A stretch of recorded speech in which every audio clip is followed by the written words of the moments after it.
Well, this is awkward. Last month, I started a Pokemon series. I figured I could catch up on the movies that I've never seen before Detective Pikachu comes out. And let's be honest, try to cash in on Pokemon while it's trending to get some views. But little did I know, Pokemon does not mess around when it comes to their footage. With most videos I make, I get copyright claimed for using footage. But since I don't make any money on this channel, I don't really see any reason to fight it.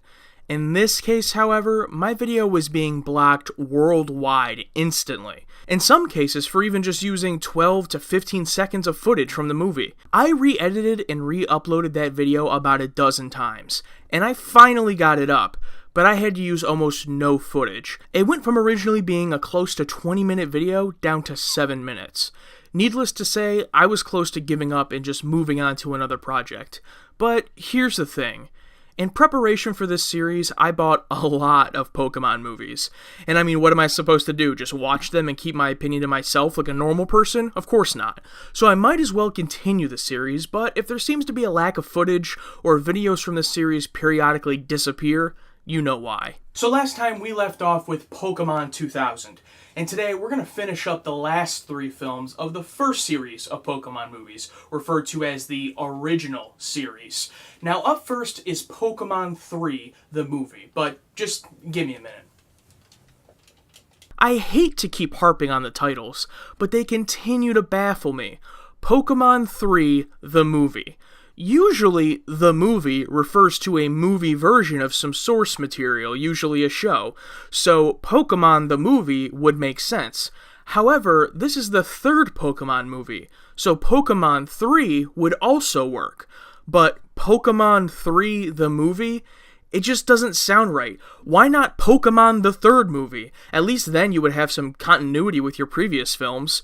Whatever. This one actually has an alternate title I prefer much more, Spell of the Unknown. This film follows Molly Hale, a little girl whose father gets sucked into the Twilight Zone in the opening scene of the movie. In trying to find him, she also unleashes what are referred to as the Unknown, but instead of sucking her into the Twilight Zone, they basically allow Molly to bring anything she can dream to reality. One of the first things she does is summon the legendary Pokemon Entei, because she relates him to her father. Entei is one of my favorite parts in the movie, and honestly one of my favorite Pokemon I've seen so far. He has a personality, and a lot like Mewtwo, while he plays the villain, you understand his motivation. He sees Molly kind of as his daughter, and he just wants to do whatever he can to give her anything she wants, regardless of what kind of harm that may cause to other people. While it's not the right thing to do, the movie pulls it off in a way where you kind of respect him for it.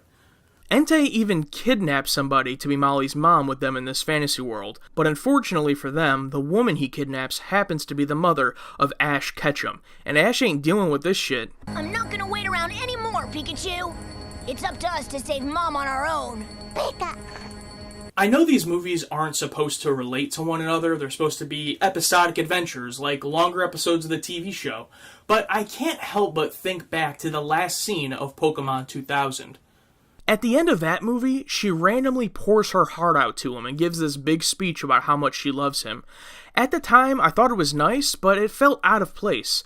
It didn't really impact that plot at all, so I found it odd. Is it possible they knew Ash saving his mother would be the crux of this story? I would assume not, but it is interesting to think about. After seeing that scene in Pokemon 2000, I totally believe why Ash would put everything on the line to save her. Now, I know you shouldn't need much to believe that a character would want to save their mom, but Ash's mom has always seemed like such a throwaway character to me, at least from the games. Maybe I'm missing a part of her character from not watching the show, that's very possible, but either way, Pokemon 2000 has actually made me much more invested in the storyline here in this movie. So the second act of this movie focuses on Ash and the gang navigating Molly's dream world, trying to reach Ash's mother. This is definitely my favorite chunk of the film. We get to see some weird sci-fi type environments where there really are no rules and anything can happen. On top of that, Molly, who dreams herself to be older, takes on Brock and Misty in individual Pokemon battles, while Ash eventually takes on Entei. So we get to see plenty of Pokemon action scattered throughout the movie. There was really only one thing missing from this movie, That epic moment, that moment that makes you cheer.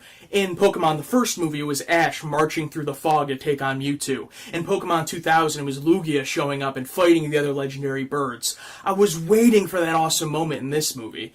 And right as I started to lose hope...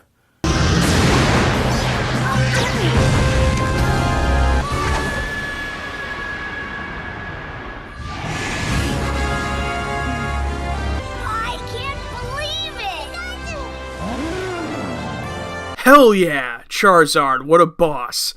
After this, I thought the movie was about to end, but it drags on for another 20 minutes. I wouldn't say the ending is bad, but it is definitely the weakest part. Mostly because you know where it's going, and although Charizard and Entei have a pretty awesome battle, once Entei has his inevitable face turn and realizes, hey, I should probably stop listening to a child, I was just waiting for the movie to wrap up. So Pokemon 3, the movie, is a pretty solid entry in this series. It doesn't quite top Pokemon the first movie, but I definitely liked it a lot more than Pokemon 2000. This proved to me that these sequels could actually be a lot of fun. So up next is Pokemon Forever. Get it, Forever, because it's the fourth film. Yeah, you get it. I don't really have much to say about this one. We start with a young Pokemon trainer who gets transported 40 years into the future by his Pokemon Celebi, 40 years in the future being present day, where he meets up with Ash and the gang, and has a pretty boring adventure. Team Rocket and another bad guy are trying to capture Celebi, and Ash and the gang are trying to help keep Celebi safe and get the boy back to the past. While my enjoyment of the last Pokemon films varied, I was always interested in the plot. Whether it was Mewtwo cloning Pokemon to take over the world, legendary birds fighting it out, or Entei creating a dream world for Molly, I was always interested to see where the story was going to go. And although Pokemon Forever has good elements like time travel and this really super powerful Pokemon, it never comes together to really make an interesting story, and I was never hooked or invested in it. There are a couple of good things I'll say though. This movie really focuses on the beauty of Pokemon. There are several scenes that had me pretty impressed visually, and I also really liked the score.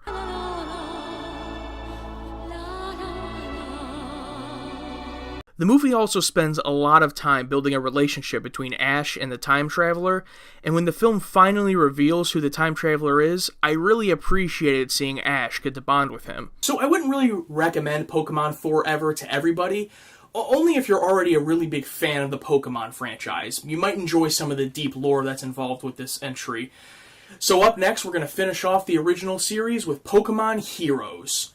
This movie is significant because not only is it the last film in the original series, but it was also the last theatrically released Pokemon film here in the US for over a decade before the reboot Pokemon I Choose You. Taking a look at the diminishing box office returns, it's easy to see why they started going straight to DVD. Heroes is extremely short, at only about an hour long, but still manages to have more of a cinematic feel than Forever did. The gang is in a very Italian-type town where Ash meets a girl. He thinks she's cute, so naturally he chases her down, which isn't creepy at all. Oh, there you are. Hey, what's the big idea?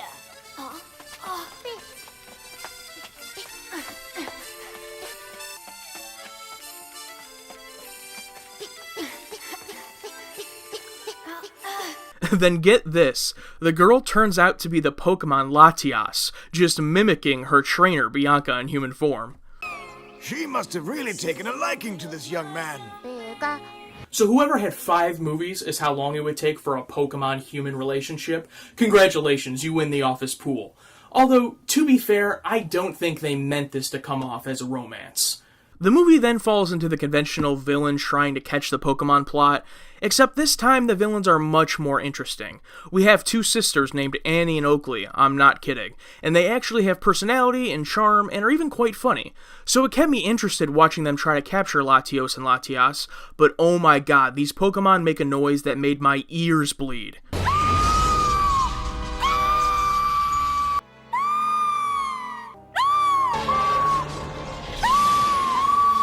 As long as you keep the volume relatively low, the action in the movie is pretty well done. Wait a minute. Show that again. I was kind of kidding earlier about the whole romance thing, but take a look at how Ash looks at Latias. Anyway, like I said, there is some pretty good action and even some surprisingly adult themes, including the death of a Pokemon and the grieving of that death.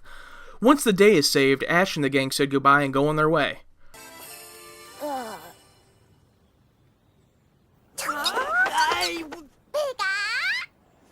Well, that's kind of weird. Bianca never really had a romantic relationship with Ash during the movie.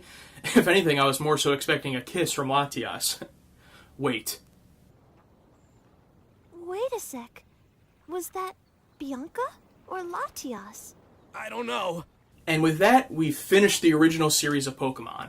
All the way from a badass villain in Mewtwo making an army to take over the world, to Ash kissing a Pokemon. How far we've come.